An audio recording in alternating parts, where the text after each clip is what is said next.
खेकड्यांच्या पोखरण्यामुळे धरण फुटलं. मी मुख्यमंत्र्यांचे ऐकत नाही, मी सांगेल तेच करायचं. राष्ट्रवादीच्या नेत्यासोबत मांडीला मांडी लावून बसतो, पण बाहेर आले की उलट्या होतात. सर्वांनी अवकातीत राहून बोलायचं आणि विकास करून घ्यायचा. सत्तांतर झाल्यावरच मराठा आरक्षणाची खाच सुटते, अशा एक ना अनेक वादग्रस्त वक्तव्यांनी कायम चर्चेत राहणारे आणि सरकारला अडचणीत आणणारे धाराशिवचे पालकमंत्री आणि राज्याचे आरोग्य मंत्री आमदार तानाजी सावंत यंदाच्या आमदारकीचा मार्ग त्यांच्यासाठी खडतर मानला जात आहे. भूम परांडा मतदारसंघातून यंदा राहुल मोटे यांनी आरोग्य मंत्र्यांसमोर तगडे आव्हान उभे केले आहे. सावंतांना पाडून मोटे फिक्स आमदार होणार, अशी मतदारसंघात जोरदार चर्चा चालू आहे. नमस्कार, मी यशस्वी मुळे. तुम्ही बघत आहात महाराष्ट्र भूमी. आज आपण माहिती घेणार आहोत धाराशिव जिल्ह्यातील भूम परांडा विधानसभा मतदारसंघाबाबत. यात वाशी तालुक्याचाही समावेश होतो. सध्या तेथील आमदार मंत्री तानाजी सावंत आहेत. उच्च शिक्षित तानाजी सावंत हे मूळचे सोलापूरचे. उद्योग क्षेत्राबरोबर शिक्षण आणि साखर कारखानदारी या क्षेत्रात त्यांचं काम. धाराशिव जिल्ह्यातील सोनारी येथे भैरवनाथ खासगी साखर कारखाना उभारत शेतकऱ्यांना आधार देण्याचं काम करत जिल्ह्याच्या राजकारणात त्यांनी प्रवेश केला. त्यांच्या राजकारणाची सुरुवात राष्ट्रवादी काँग्रेस पासून सुरू झाली असली तरी नंतर पक्षाला सोड चिठ्ठी देत 2015 साली शिवसेनेत त्यांनी प्रवेश केला. पक्षप्रमुख उद्धव ठाकरेंशी जवळीक साधत संघटनेचे काम करत असताना धाराशिव आणि सोलापूर जिल्हा संपर्क प्रमुख, उपनेतेपद अशी महत्त्वाची पदे त्यांनी भूषवली. 2016 साली यवतमाळ स्थानिक स्वराज्य संस्था मतदारसंघातून विक्रमी मतांनी विधान परिषदेवर निवडून गेले. फडणवीस ठाकरे सरकारच्या शेवटच्या मंत्रिमंडळ विस्तारात जलसंधारण मंत्री ते झाले होते. शिवजल क्रांती योजनेच्या माध्यमातून सिंचनाची कामे केल्याने ते चांगलेच प्रसिद्ध झाले. विधान परिषदेचे 3 वर्ष बाकी असताना 2019 मध्ये पहिल्यांदाच विधानसभा आमदार झाले. नंतर शिवसेना पक्षात झालेल्या बंडाळीमध्ये शिंदे गटाबरोबर जात सत्तेची कवच कुंडले त्यांनी प्राप्त केली. सध्या आरोग्य खात्याचा कारभार पाहत असताना आपल्या सततच्या बेताल वक्तव्यामुळे जनतेचा प्रचंड विरोध देखील त्यांना सहन करावा लागलाय. त्यामुळेच आता त्यांची आमदारकीची वाट बिकट होत चालल्याचं बोललं जात आहे. तसं बघितलं तर भूम परांडा हा मतदारसंघ राष्ट्रवादी काँग्रेसचा बालेकिल्ला.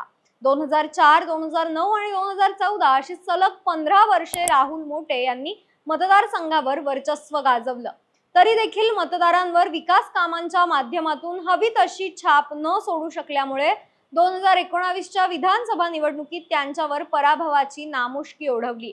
ज्यांनी मतदारसंघात शिवसेना रुजवली, वाढवली अशा माजी आमदार ज्ञानेश्वर पाटील यांना तिकीट न देता ठाकरेंनी तानाजी सावंत यांना मैदानात उतरवले. पहिल्यांदाच निवडणूक लढवत असलेले सावंत यांनी 1,06,674 मतं मिळवत जवळपास 33,000 मतांनी मोटे यांचा पराभव केला.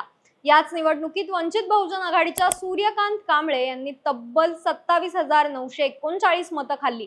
पुढे महाविकास आघाडीच्या सरकारमध्ये मंत्रिपद न मिळाल्यामुळे नाराज झालेल्या तानाजी सावंत यांनी स्वपक्षावर टीका करत 2022 मध्ये शिवसेना फुटीमध्ये शिंदेंना साथ दिली आणि शिंदे फडणवीस सरकारमध्ये त्यांच्या गळ्यात आरोग्य मंत्री पदाची माळ पडली. बंडखोरीनंतर मतदारसंघातील जनता नाराज होतीच, पण मंत्रिपदावर काम करत असताना देखील आपल्या बेजबाबदारपणामुळे त्यांना अनेकदा टीकेचे धनी बनावं लागलं. या सर्व गोष्टींचा परिणाम असा की आज मतदारसंघातील संपूर्ण जनमत त्यांच्या विरोधात गेलाय. याच मतदारसंघातून लोकसभेला महाविकास आघाडीच्या खासदार ओमराजे निंबाळकर यांना तब्बल 81,000 मतांचं लीड मिळालं होतं.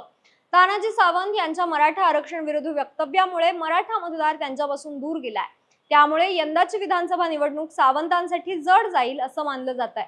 1.5 वर्षांपूर्वी राष्ट्रवादी काँग्रेस पक्षातही फूट पडली, परंतु मतदारसंघाचे माजी आमदार राहुल मोटे यांनी शरद पवार गटाबरोबर राहण्याचा निर्णय घेतला आणि आता ते तुतारी चिन्हावर निवडणूक लढवण्यास सज्ज आहेत. राहुल मोटे हे बाणगंगा सहकारी साखर कारखान्याचे अध्यक्ष असून गेल्या 30 वर्षांहून अधिक काळ सामाजिक आणि राजकीय क्षेत्रात कार्यरत आहेत.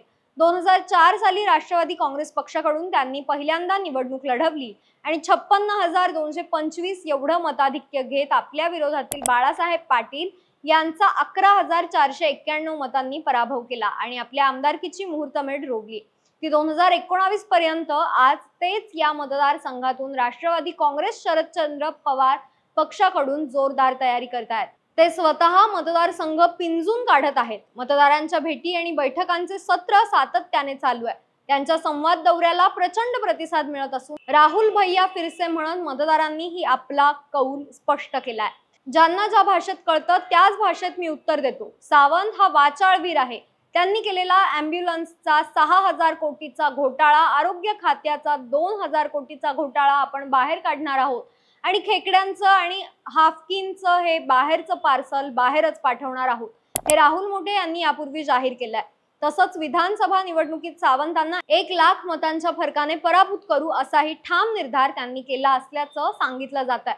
मोठे यांच्यासाठी महाविकास आघाडीला या मतदारसंघातून मिळालेलं मोठं लीड जमेची बाजू मानली जात आहे. तर महायुतीत ही जागा शिंदे गटाकडे आहे.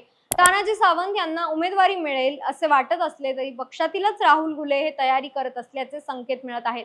खासदार श्रीकांत शिंदे यांच्यासोबत त्यांचे जवळचे संबंध आहेत. परंतु मुख्य लढत तानाजी सावंत आणि राहुल मोठे यांच्यातच होण्याची शक्यता आहे. या दोघांपैकी या लढतीत कोण बाजी मारेल, तुम्हाला काय वाटतं ते आम्हाला कमेंट्सच्या माध्यमातून नक्की कळवा. धन्यवाद.